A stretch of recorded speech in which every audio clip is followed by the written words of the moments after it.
اور نوح کی طرف وحی کی گئی کہ تمہاری قوم میں جو لوگ ایمان لا چکے ان کے سوا اور کوئی ایمان نہیں لائے گا، تو جو کام یہ کر رہے ہیں ان کی وجہ سے غم نہ کھاؤ، اور ایک کشتی ہمارے حکم سے ہمارے سامنے بناؤ، اور جو لوگ ظالم ہیں ان کے بارے میں مجھ سے کچھ نہ کہنا، کیونکہ وہ ضرور غرق کر دیے جائیں گے۔ اور نوح نے کشتی بنانا شروع کر دی، اور جب ان کی قوم کے سردار ان کے پاس سے گزرتے تو ان سے تمسخر کرتے۔ وہ کہتے کہ اگر تم ہم سے تمسخر کرتے ہو تو جس طرح تم ہم سے تمسخر کرتے ہو اسی طرح ایک وقت ہم بھی تم سے تمسخر کریں گے، اور تم کو جلد معلوم ہو جائے گا کہ کس پر عذاب آتا ہے جو اسے رسوا کرے گا، اور کس پر ہمیشہ کا عذاب نازل ہوتا ہے، یہاں تک کہ جب ہمارا حکم آ پہنچا اور تنور جوش مارنے لگا تو ہم نے نوح کو حکم دیا کہ ہر قسم کے پالتو جانوروں میں سے جوڑا جوڑا یعنی ایک ایک نر اور ایک ایک مادہ لے لو، اور جس شخص کی نسبت حکم ہو چکا ہے کہ ہلاک ہو جائے گا اس کو چھوڑ کر اپنے گھر والوں کو اور جو ایمان لایا ہو اس کو کشتی میں سوار کر لو۔ اور ان کے ساتھ ایمان بہت ہی کم لوگ لائے تھے۔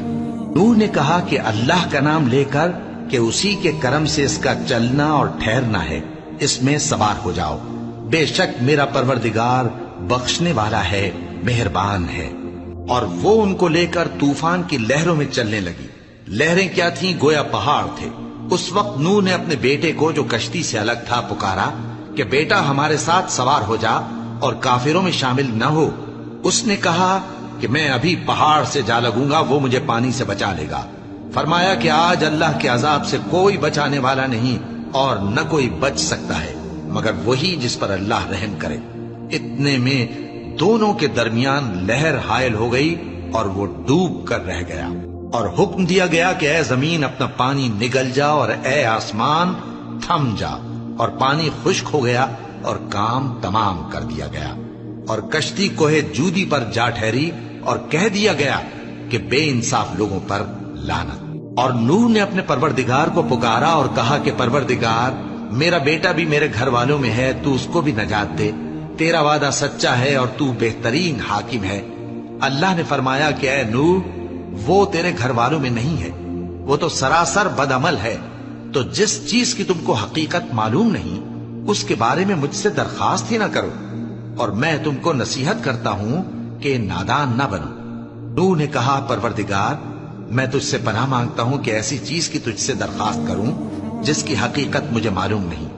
اور اگر تو مجھے نہیں بخشے گا اور مجھ پر رحم نہیں فرمائے گا تو میں تباہ ہو جاؤں گا۔ حکم ہوا کہ نوح ہماری طرف سے سلامتی اور برکتوں کے ساتھ جو تم پر اور تمہارے ساتھ کی جماعتوں پر نازل کی گئی ہیں اتر آؤ،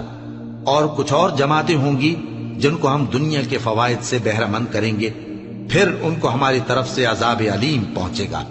یہ حالات غیب کی خبروں میں سے ہیں جو ہم تمہاری طرف بھیجتے ہیں، اور اس سے پہلے نہ تم ہی ان کو جانتے تھے اور نہ تمہاری قوم ہی ان سے واقف تھی، تو صبر کرو کہ انجام پرہیزگاروں ہی کا بھلا ہے۔ اور ہم نے قوم عاد کی طرف ان کے بھائی ہود کو بھیجا، انہوں نے کہا اے میری قوم اللہ ہی کی عبادت کرو، اس کے سوا تمہارا کوئی معبود نہیں،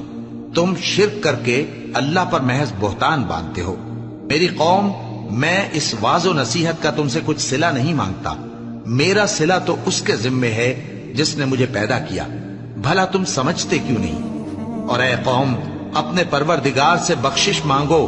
پھر اس کے آگے توبہ کرو، وہ تم پر آسمان سے موسلا دھار بارش برسائے گا اور تمہاری طاقت پر طاقت بڑھائے گا، اور دیکھو گناہگار بن کر روگردانی نہ کرو۔ وہ بولے ہود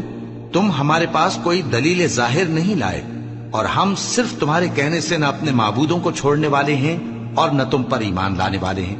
ہم تو یہ سمجھتے ہیں کہ ہمارے کسی معبود نے تمہیں تکلیف پہنچا کر دیوانہ کر دیا ہے۔ انہوں نے کہا کہ میں اللہ کو گواہ کرتا ہوں اور تم بھی گواہ رہو کہ جن کو تم اللہ کا شریک بناتے ہو میں ان سے بیزار ہوں، یعنی جن کی اللہ کے سوا عبادت کرتے ہو، تو تم سب مل کر میرے بارے میں جو تدبیر کرنی چاہو کر لو اور مجھے مہلت نہ دو۔ میں اللہ پر جو میرا اور تمہارا سب کا پروردگار ہے بھروسہ رکھتا ہوں۔ زمین پر جو چلنے پھرنے والا ہے وہ اللہ کے قبضہ قدرت میں ہے، بے شک میرا پروردگار سیدھے رستے پر ہے۔